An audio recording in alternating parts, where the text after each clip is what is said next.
Você já parou para pensar que talvez o maior vilão da Marvel nunca tenha sido um vilão de verdade, que o estalo que apagou metade do universo não foi um ato de crueldade, mas uma tentativa desesperada de salvar tudo? Porque enquanto heróis lutavam por vingança, alguém ali estava lutando por equilíbrio.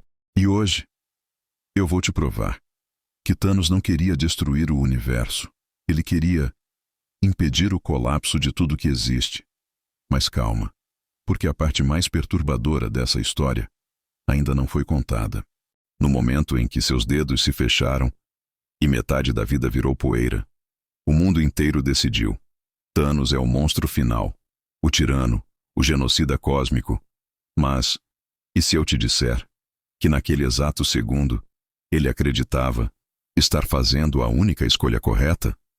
Que, na mente dele, os verdadeiros vilões eram aqueles que se recusavam a aceitar uma verdade dolorosa demais para ser encarada?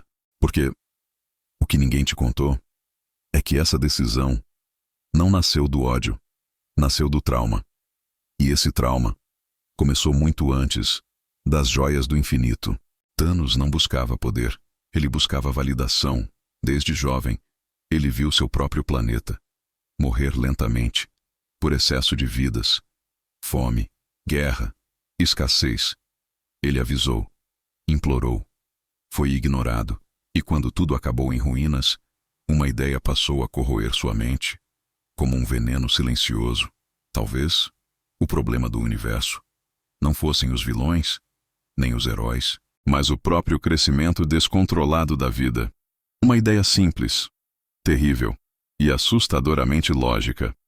Mas aqui vem a pergunta que muda tudo, e que quase ninguém tem coragem de fazer.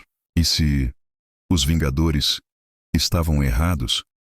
E se cada batalha, cada sacrifício, cada morte estava apenas adiando um colapso inevitável? Porque Thanos não matou por prazer. Ele não comemorou. Ele não sorriu. Quando tudo terminou, ele se sentou, sozinho, observando o nascer do sol, em silêncio, um gesto estranho para alguém considerado um monstro, um gesto que não combina com vilões. E é exatamente aqui que a história começa a ficar perigosamente complexa. Mas agora vem a parte que quase ninguém percebeu e que muda completamente a forma como você vai enxergar esse personagem. Porque existe um detalhe escondido, uma decisão específica, uma escolha invisível, que revela quem Thanos realmente era e por que, talvez, ele estivesse mais próximo de um herói trágico do que de um vilão clássico. E quando você entender isso, vai perceber que o verdadeiro inimigo dessa história pode não ser quem você imagina. E a revelação está muito mais próxima do que parece. Antes de existir a manopla, antes das joias, antes de qualquer guerra, existia apenas um mundo chamado Titã, um planeta avançado, próspero, tecnológico, onde a vida parecia caminhar para um futuro perfeito. Mas por trás das cidades brilhantes e das promessas de progresso, algo invisível crescia em silêncio. Recursos começavam a faltar, conflitos surgiam, fome, desigualdade, medo. E enquanto todos celebravam a expansão, um único ser observava os números, fazia contas e enxergava o fim se aproximando como uma sombra lenta e inevitável.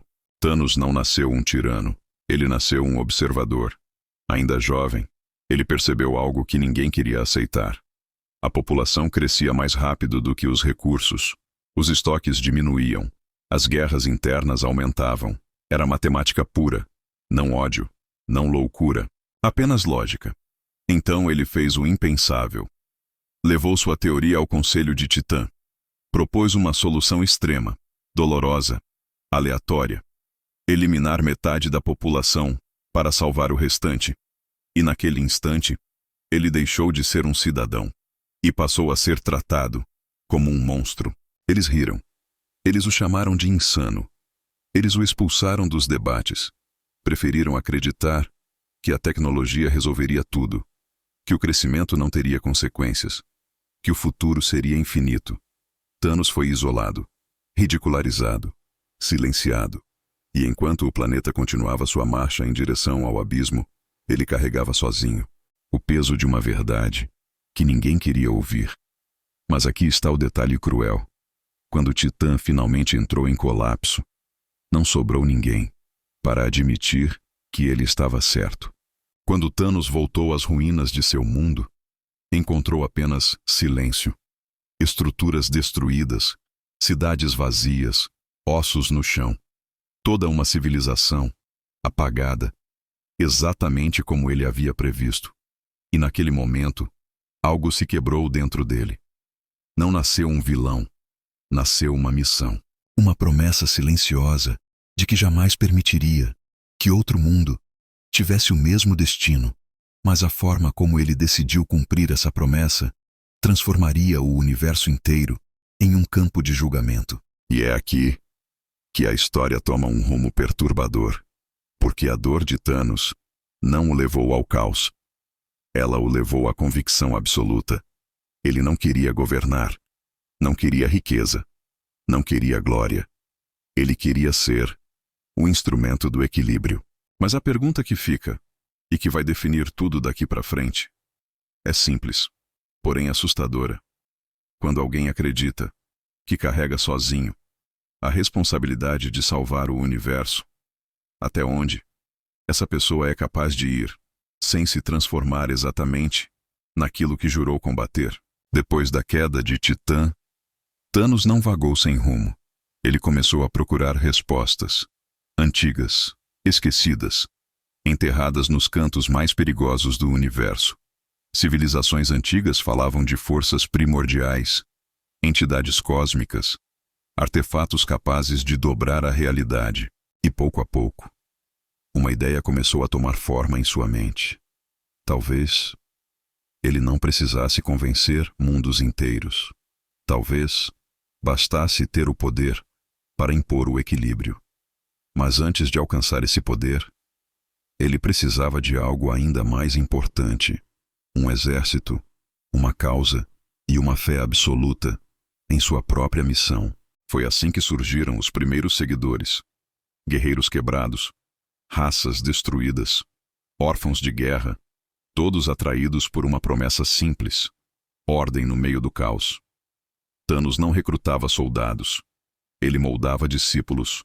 Cada planeta conquistado, cada batalha vencida, era apresentada como um teste, uma purificação, uma preparação para algo maior.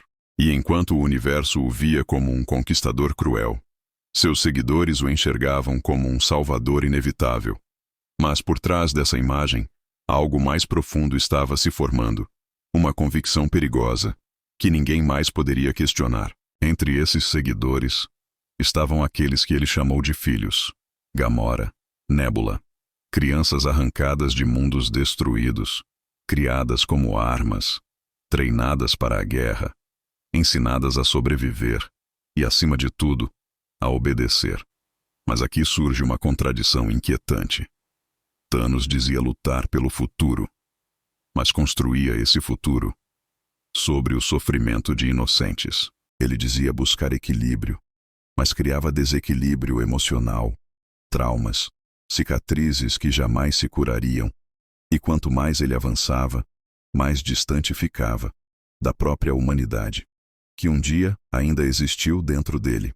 Planeta após planeta, a lenda crescia.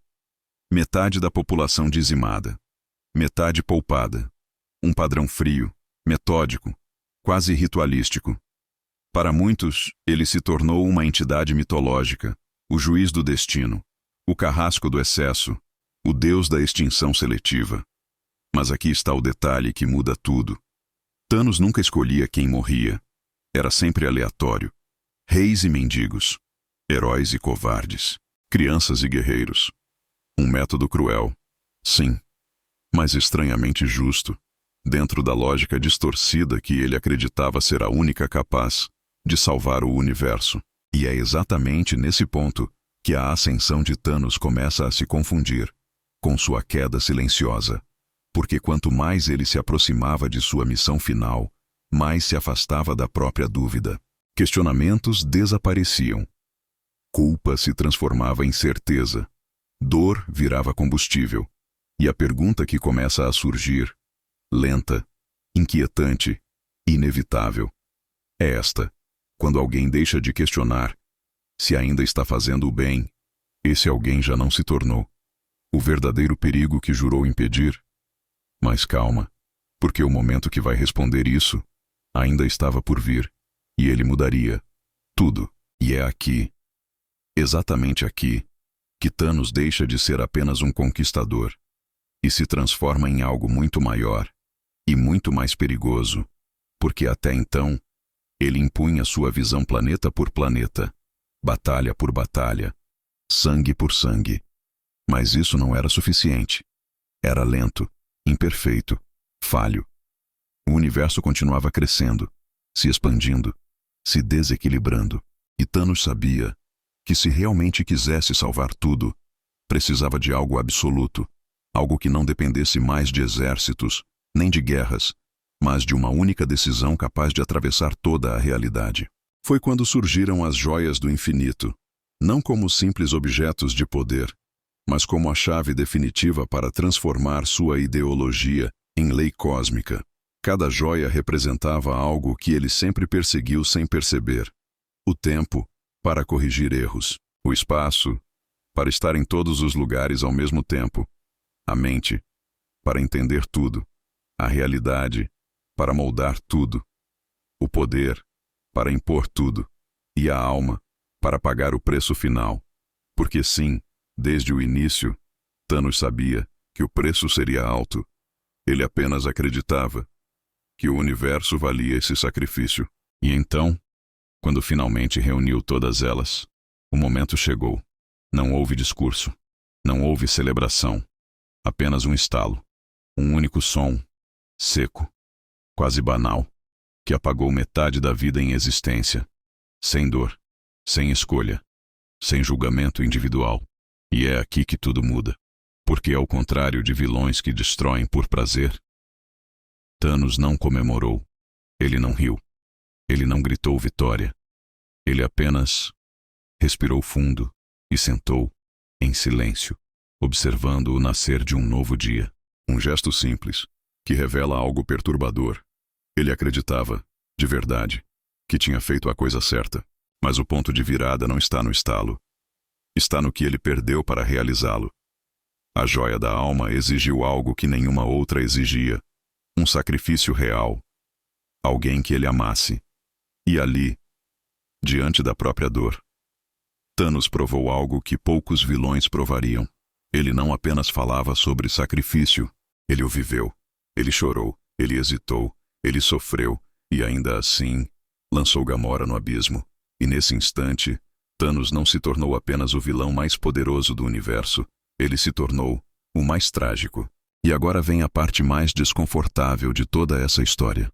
Porque depois de tudo isso, depois de perder sua filha, depois de destruir metade do universo, depois de cumprir sua missão, Thanos não tentou governar, não quis ser rei, não construiu império. Ele se isolou, plantou, descansou, esperou morrer, como alguém que acredita ter cumprido seu dever. E é aqui que você precisa parar e pensar. Se ele realmente fosse apenas um monstro, por que buscaria a paz, ao invés do poder? E essa pergunta muda completamente a forma como enxergamos tudo o que veio antes, e tudo o que ainda está por vir. E agora, depois de tudo isso, fica a pergunta que não quer calar. Thanos era apenas um vilão? Ou foi o único que teve coragem de fazer o que ninguém mais faria?